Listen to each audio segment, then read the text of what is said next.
it's me, Kirsten Sky. How are y'all doing today? And today, as you see, I'm kind of like in a kitchen background. And you might be wondering why that is. Today, I'm going to be sharing a simple dinner buns recipe with you. So, I have my, I don't know it off by heart, so I have it in my little book of recipes. And it's the second one. So, well, they literally take only 30 minutes to make and 12 minutes to bake. So, first off, we're going to start off with a cup of warm water. It can be too hot and it can be too cold, because if it's too hot, it will kill the yeast. So make sure your water is just at the right temperature. Now the water preference is up to you. It depends on how much buns you will be making. If you're making a lot, I would suggest pouring a lot of water. I'm not making a lot, I'm only making a little, so this is how much I'm pouring.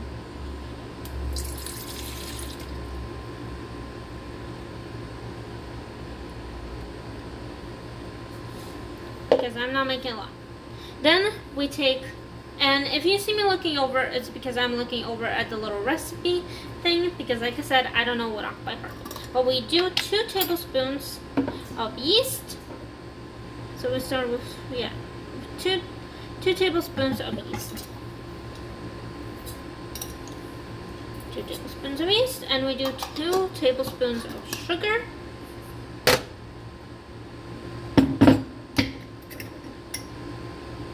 I already have a spoon in my sugar bowl. Ew. We do 2 tablespoons of sugar.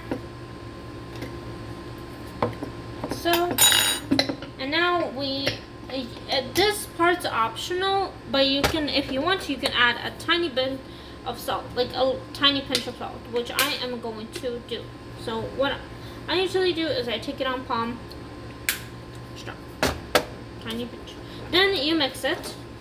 I don't really have like a mixing mixture, but you keep mixing it until the yeast is dissolved.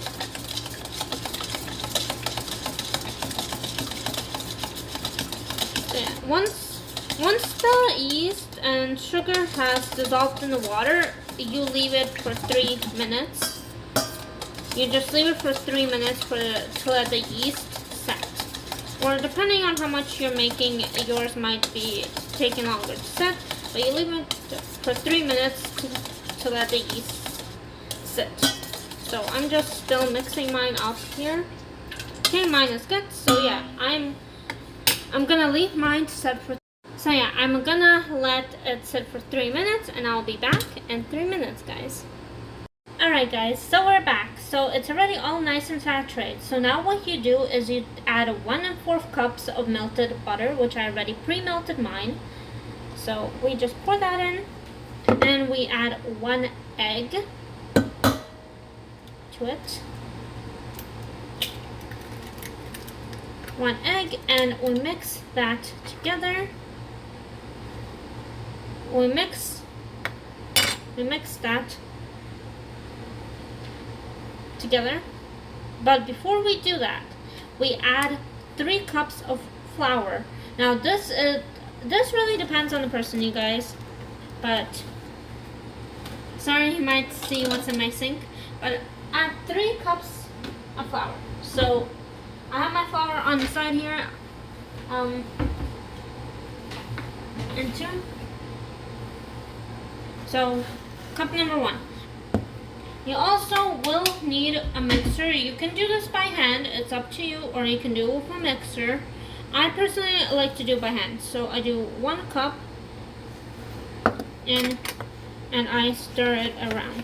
The reason why I like to do mine by hand is I feel like I have a better chance of doing mine by hand. I found that doing it by hand / me doing it by this, I found it easier for me. If you guys have one of those stand mixers, feel free to use that at your house. Unfortunately, me and my partner do not have such expensive equipment, so I cannot use such expensive equipment. Now, if your dough is sticky or you feel like your dough does not need any more flour, feel free to do less than what I am doing. But yeah, while you're doing this, preheat your oven for 400 Fahrenheit or Fahrenheit. Whatever the bottom number is called, feel free to preheat it. Now once you feel like your flour is ready to go, dust off your hands, throw more flour into the bowl, and you can start using your hands instead of, because you will have to get your hands dirty for this. You definitely will have to get your hands dirty. You have to be willing to get your hands dirty for this. I'm sorry. Baking and cooking is about getting your hands dirty. So now that your dough is all nice and set, what you want to do is you want to roll it out, and you can, this option. Alright guys, so the last step is to grab your, just a little bit of flour, you don't need a lot, and to spread it out either onto your surface or onto a board. I do it on the board. Then you take your dough that you take your dough, and this part, as I said before the video cut off last time, yes, you need it, and then you decide what you want to. You can either shape it into balls or you can just cut it straight. For me personally, I'm going to be cutting it straight this time. So I'm going to grab a knife out of my little cupboard. And yes, my hands. Shoot. Sorry guys. Had something stuck. Don't worry, I wasn't eating dough if that's what was going through your guys' head. I do that sometimes, but not this time, guys. I am patient enough. But anyway, I just take it. And I cut it. Like so. And you can form it into something. If you feel like it's too sticky to manage or to form, add a little bit of dough. Like I said, I'm kind of hungry, guys, so my brain's a little bit scattered. But add a little bit more flour, not dough. Absolutely, don't add more dough. Add more flour. So as you see, I'm just adding a little bit of flour that it's less sticky, and I can manage it and turn it into a ball way easier. Don't overflour your dough because you will regret it, because when it's baking, it will be more rougher and it will be less manageable and it won't stick. But yeah, mine is rolled into somewhat of a dough consistency, and it's this big bun. And go ahead and you take it. Now I take the second half of my dough and I just roll it in the flour, and I do the same thing with it. Now, I'm not sure if I cut it equally. I don't think I did. But you roll it into a bun,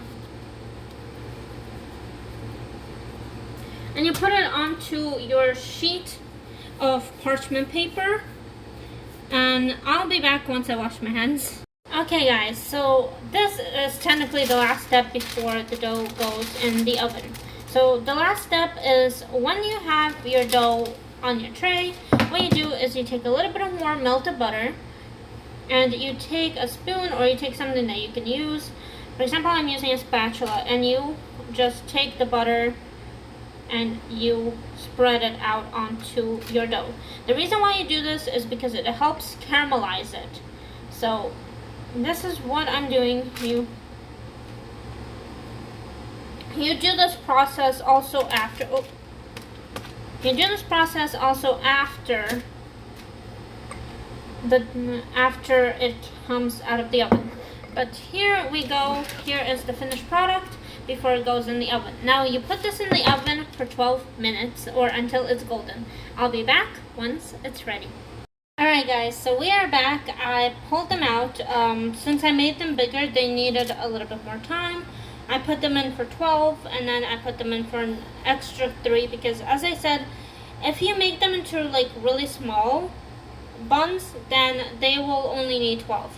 but I made them a little bit bigger, as you saw. But I'm gonna put my mittens on. And if you're younger, always ask a parent for help, because you don't want to give yourself degree burns. But these are how it looks like. They look like this. They absolutely look scrumptious. Let me show you by turning my camera around. This is how they look like. You cannot tell me, guys. Those don't look absolutely marvelous. So last thing that you really have to do is you have to take off your leftover melted butter and just spread it onto the bread that was just made. So yeah, just take your melted butter. I will have to melt more butter off camera, but take your melted butter and yeah, go ahead and let them put melted butter on them like you did before you put them in the oven. And there you go. Let them cool off, guys, and they're ready to eat. So I'll see you guys the next time, and I hope you enjoyed this easy 30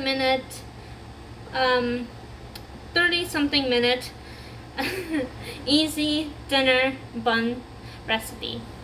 And if you guys try yourselves at home, let me know how it tastes. Let me know if it tasted good. Also, a little side note, you can also put cheese inside of it, guys.